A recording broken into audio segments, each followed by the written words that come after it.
हमारे चैनल को सब्सक्राइब कीजिए, घंटी को ज़रूर बजाइए, जिससे हमारे आने वाली नई वीडियो का नोटिफिकेशन आपको मिल जाए।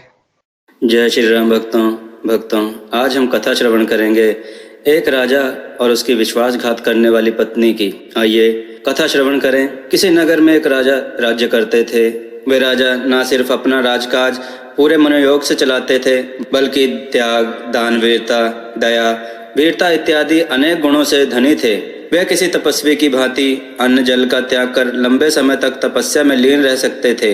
ऐसा कठोर तप करते थे कि इंद्रासन डोल जाए। ऐसे ही एक बार उनके राज्य में एक घटना घटी जिससे राजा का मन वैरागी हो गया। एक बार उनके दरबार में एक साधारण सी वेशभूषा वाले एक युवक को पकड़कर उनके सैनिक लाए। वह रात में बहुत सारे धन के साथ संदिग्ध अवस्था में कहीं जा रहा था। उसकी वेशभूषा से नहीं लग रहा था कि इस धन का वह मालिक होगा, इसलिए सिपाहियों को लगा शायद वह चोर हो और चोरी के धन के साथ कहीं चंपत होने की फिराक में हो। राजा ने जब उस युवक से उसका परिचय पूछा और जानना चाहा कि यह धन उसके पास कैसे आया, तो उस युवक ने बताया कि वह एक धनाढ्य स्त्री के यहाँ नौकर है और सारा धन उसी स्त्री का दिया हुआ है।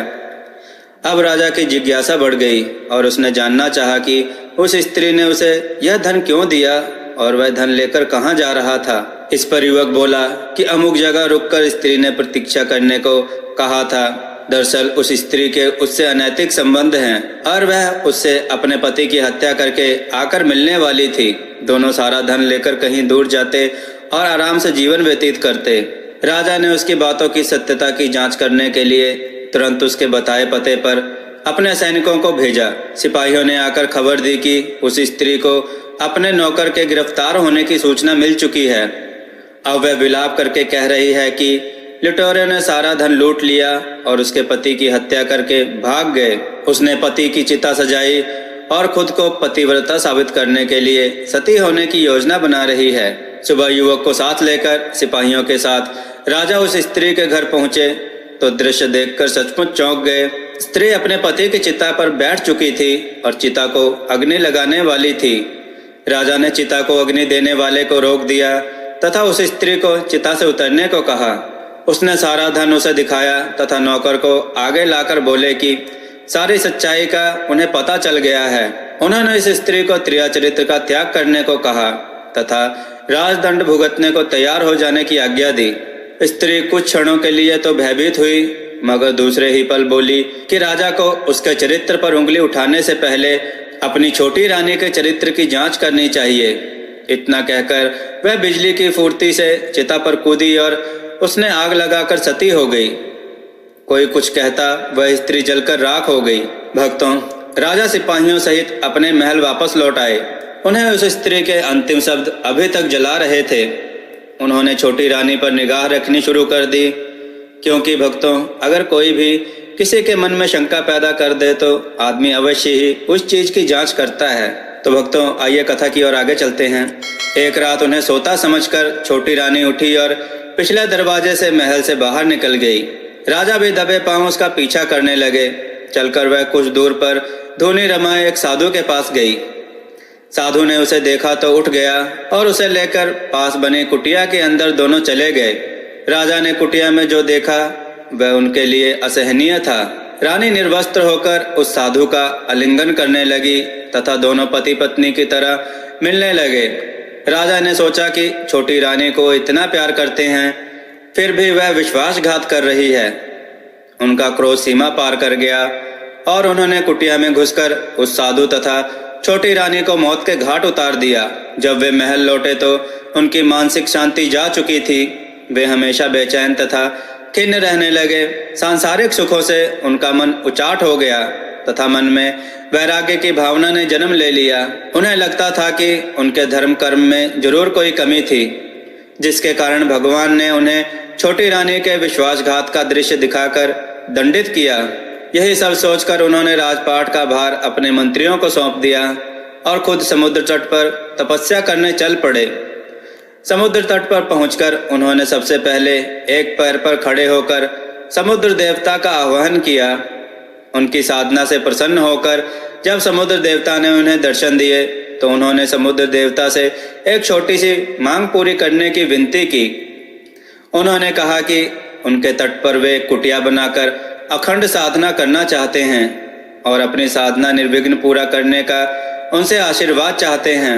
भक्तों, समुद्र देवता ने उन्हें अपना आशीर्वाद दिया तथा उन्हें एक शंख प्रदान किया। समुद्र देवता ने कहा कि जब भी कोई दैवीय विपत्ति आएगी, इस शंख की ध्वनि से दूर हो जाएगी। समुद्र देवता से उपहार लेकर राजा ने उन्हें धन्यवाद दिया तथा प्रणाम कर समुद्र तट पर लौट आए। उन्होंने समुद्र तट पर एक कुटिया बनाई और साधना करने लगे।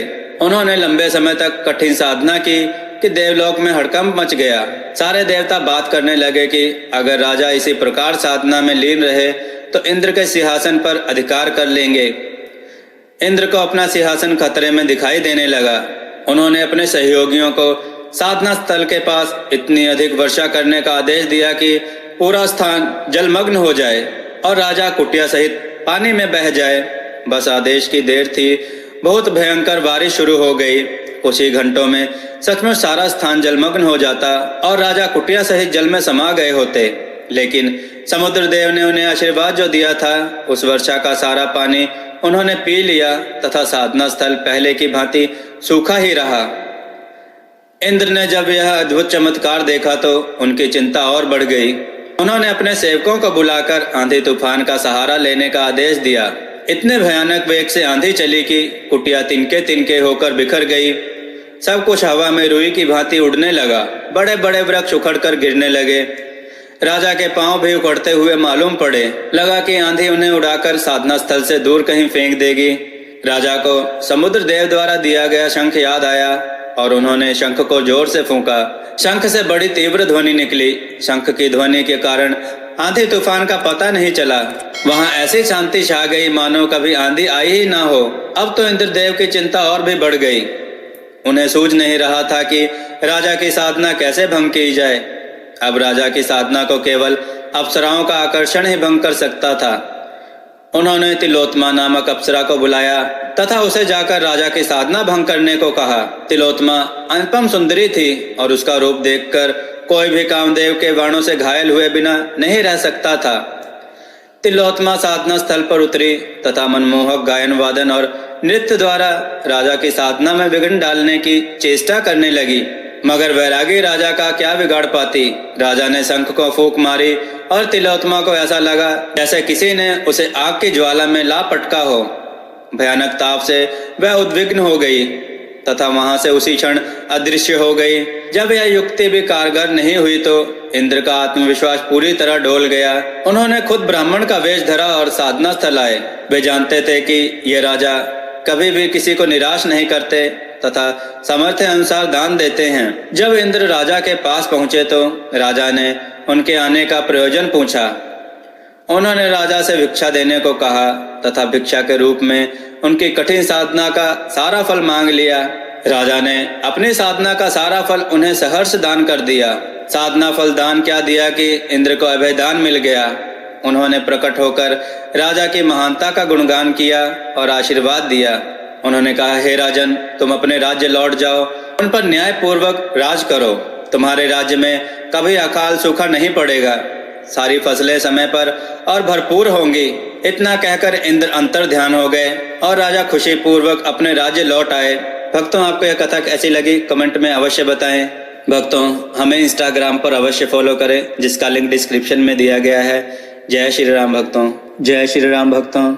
भक्तों, देववाणी की तरफ से आप सबका बहुत बहुत धन्यवाद कि आप सबने हमारे चैनल को बहुत सहयोग दिया और हमारी वीडियो को बहुत पसंद किया, जिस वजह से हमें YouTube की तरफ से ज्वाइन बटन का ऑप्शन मिला, जहां पर आप हमें ज्वाइन बटन पर क्लिक करके हमें ज्वाइन करें, जिसके लिए आपको 29 रुपये या 59 रुपये का चार्ज देना पड़ेगा।